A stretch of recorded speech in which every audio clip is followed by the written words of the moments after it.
But please understand that everything is not in your hand. You might be functioning perfectly, but because your environment or your family or your society is in a certain stage of karma, certain things might happen to you that would not otherwise have happened in a normal circumstance. Very often people's luck changes for better or worse after they get married, because now another person's karma has interacted with them. The reason, I'll explain this later next week, but there's a reason, there are many karmic reasons why why yogis and religious people get so excited about sexuality. Because sexuality has certain unexpected consequences in the karmic stream. So that is the reason why, not prudery. I'll explain that in depth next time. The fact that you are in relationship with another person, it does have an impact on your karma. It cannot be that you're completely oblivious. Yes, you can. If you really want to protect yourself and not allow anything in, you can create that bubble around yourself. There are certain yogis, they deliberately break, they go to the forest, people come, they throw stones, they run away, they go to the Himalayas. They don't want that danger. Because see, every time you do karma, no, it has a, for want of a better word, stickiness to it. For want of a better word, the karma has a sticky quality to it. And that sticky quality, it deepens what are called your vasanas and your samskaras. Now, these are two very important words in yoga. They basically mean the same, but they use them. Your vasana and your samskaras are your tendencies. Your desires create certain tendencies, certain grooves in your mind. They create certain aptitude. They create certain impressions, and that impression deepens and deepens. In neurological terms, they say that your habits become neurological pathways. You have certain reactions in a certain conditioned manner. That is vasana and samaskara. And your vasana and samaskara determine the kind of person you will become. Now reincarnation, when we take human birth, that is only something that you do for 60, 70, 80, 100 years.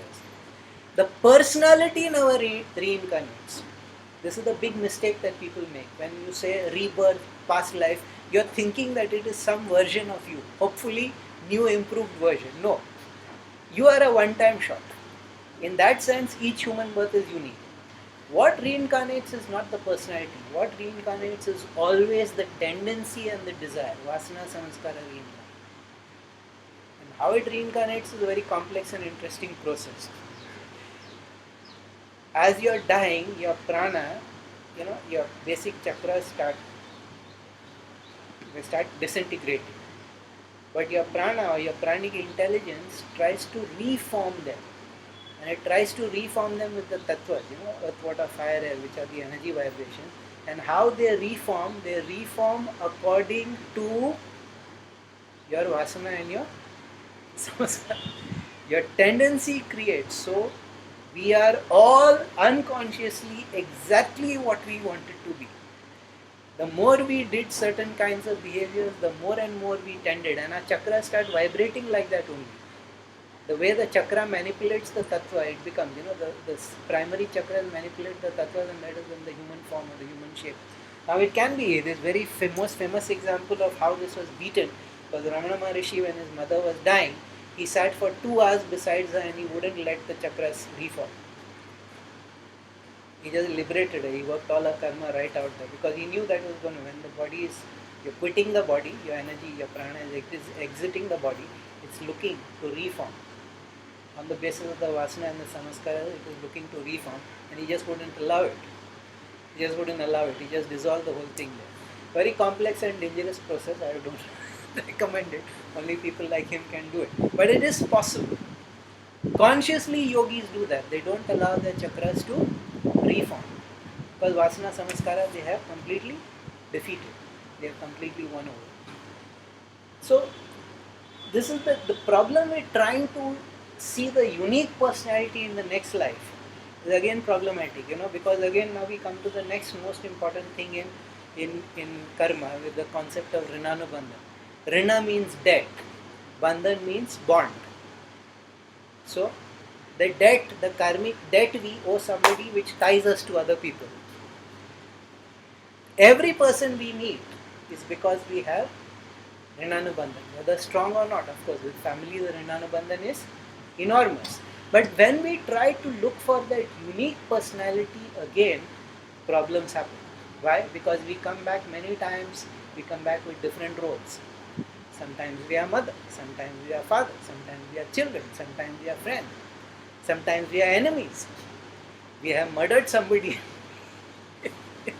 In recent times, the most funny example of this that I saw from the Sadguru Jaggi Vasudev, his wife, she was his sister in his previous birth. Yeah, at that time he was a Sadguru, something Brahma he was. And she was his sister, and she had this desire to love her brother, but she couldn't because of the social reasons, and he used to be a Naga Sadhu, so she couldn't even be in the same room with him. But that desire carried forward. You see, Vasanas and Samaskaras, that desire carried forward. And later on, he told her, that previous lifetime, and she said, what do you? He said, don't you remember the first letter you wrote to me in this lifetime? He picked it out and showed it to her, and she had actually written to the man she was going to marry, dear brother.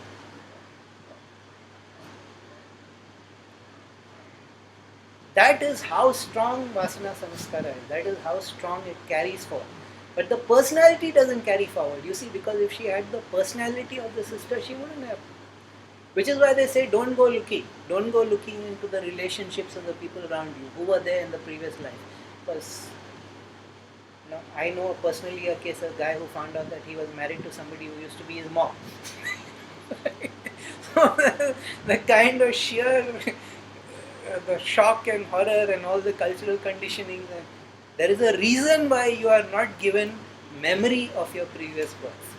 Yeah, sufficient unto this life is the evil thereof. Swami Vivekananda used to say, "Is janam ka memory sambhal nahi pata hai." You want to, you can't tolerate all the memories of this lifetime. You want, yeah, you want to know everything. Don't be idiotic. That's not a sensible thing to do. And this is the reason why you might suddenly find out in one lifetime you are extremely popular and famous, and this lifetime koi puchta nahi hai. In one lifetime you were very beautiful, everybody was so appreciative, and this lifetime you're ugly as, how did this happen? Why did this happen? The universe tends to balance out. When you were extremely rich, you probably misused that opportunity given to you. So this time round you are being put in a position where you learn the value of money. When you were extremely attractive or popular, you misused that opportunity given to you. So this time you are learning how it feels to be rejected. Karma is blind that way. Karma is complete blind justice. And there is no point complaining about it.